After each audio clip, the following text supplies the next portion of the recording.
Namaste everyone. There are few rare personalities who have graced this earth and left their footprints for their future generations. And we have few people who have laid their footprints in field of yoga also. And today we are going to learn about the footprints of Sri Aurobindo, Swami Vivekananda, and Swami Dayananda Saraswati. So, firstly, let's start with Sri Aurobindoji, or he is also known as Maharshi Aurobindoji. He was one of the brilliant, prolific spiritual Indian personalities, a great yogi, philosopher, poet. So, he was born in Kolkata on 15th of August 1872. At the age of 7, he was sent to London for studies. He used to study philosophical scriptures. Later, he returned back to India again, and around 1903, he went to Kashi. There, he experienced the ecstasy of Brahman at a mountain called Shankaracharya at a place known as Sulaiman. In 1908, he met a Maharashtrian yogi. Uh, he was named after Sri Vishnu Bhaskar. Following the path guided by Sri Bhaskarji, he was successful in winning over his mana that is mind. Later, ultimately, the Brahman was visualized by him beyond time and space.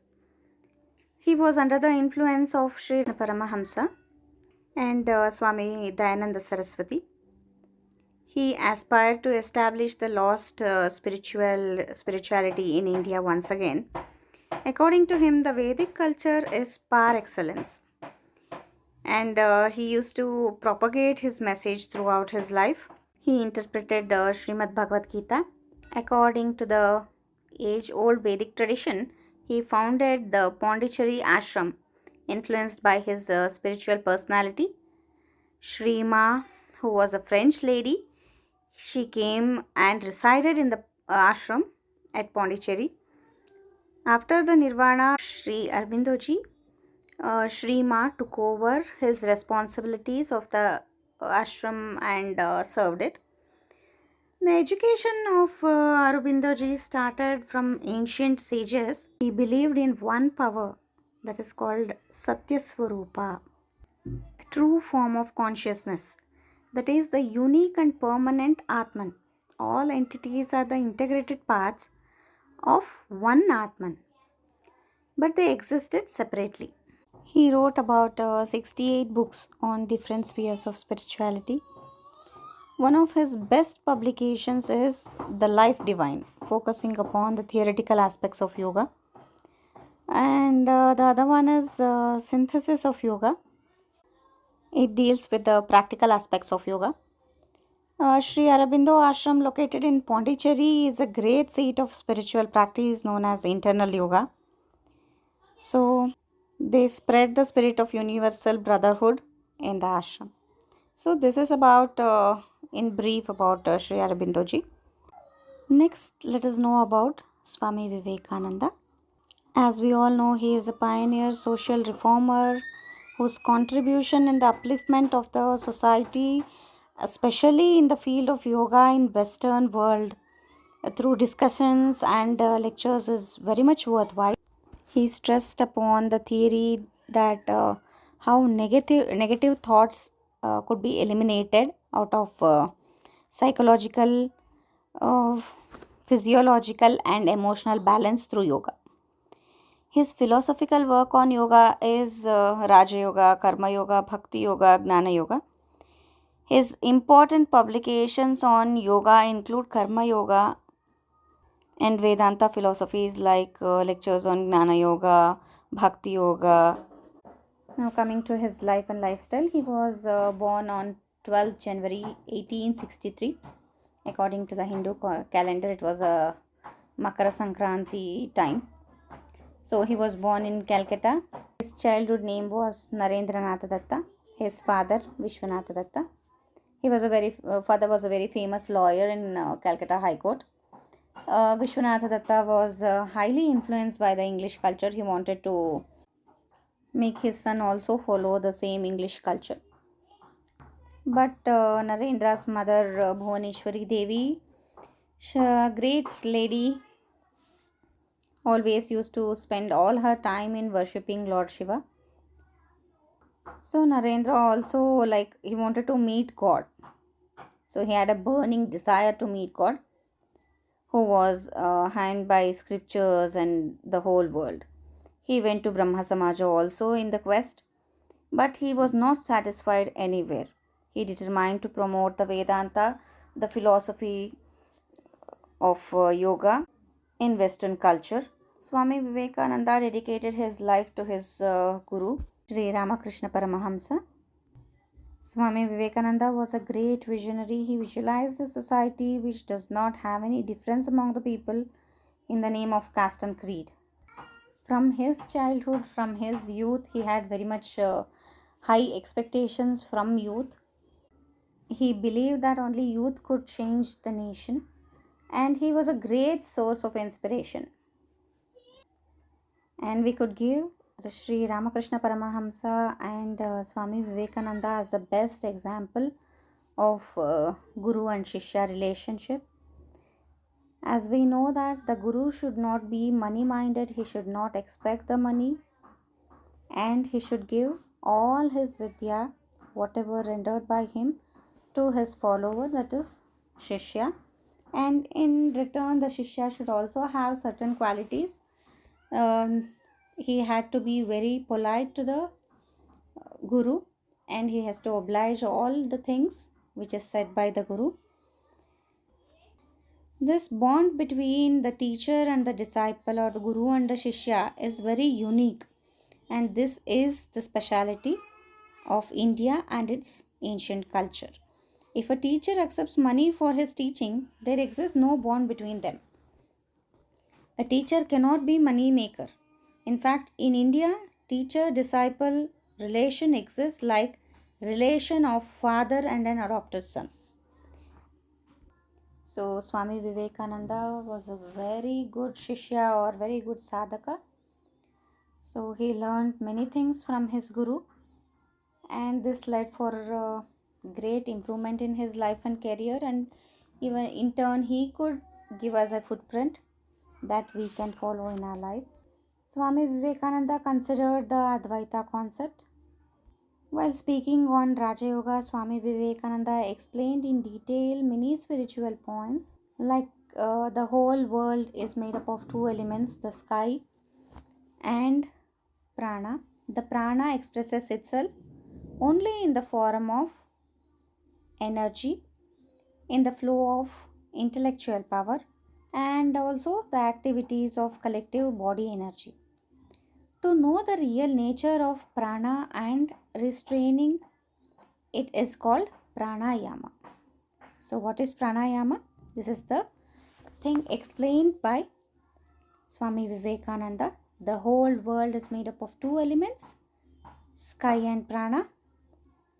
So, this prana expresses itself only in the form of muscle energy flow, in the form of intellectual power, and the activities of the collective body energy. To know the real nature of prana and restraining, it is called pranayama. If one attains the power of pranayama, for him the gates of infinite powers are opened. That is, one who can control his prana, one can have control on his prana, only can obtain control over all his physical and mental energies. He can gain control over overall on his overall body only if he can control his prana. Prana is the generalized expression of all kinds of energy, according to Swami Vivekananda. He says this when he tells about Raja Yoga. So he also speaks about Karma Yoga in many books which he has, like philosophical works he has given us. In Karma Yoga, he writes, according to the Sankhya philosophy, nature is composed of three forces. What are those three forces? Sattva, Rajas, Tamas. Sattva, Rajas, Tamas are the three entities or the three forces which deal the physical world. We may also call these three as equilibrium, activity, and inertness. So, Sattva corresponds to equilibrium, Rajas corresponds to the activity, Tamas corresponds to the inertness. In every man, these three forces will be present. Sometimes Tamas prevails, sometimes Rajas prevails, and sometimes the Sattva prevails. It is quite evident that even for Karma Yoga, Gnana Yoga, Raja Yoga, whatever, all these three gunas are essential. So, whichever path we follow, we will have all these entities. What are those? Sattva, Rajas, and Tamas in us. Hence, we ought not to judge them by same standard or put the same ideal before them. But it is essential to have standards and ideas for righteous actions and duties which we have to do in our lives.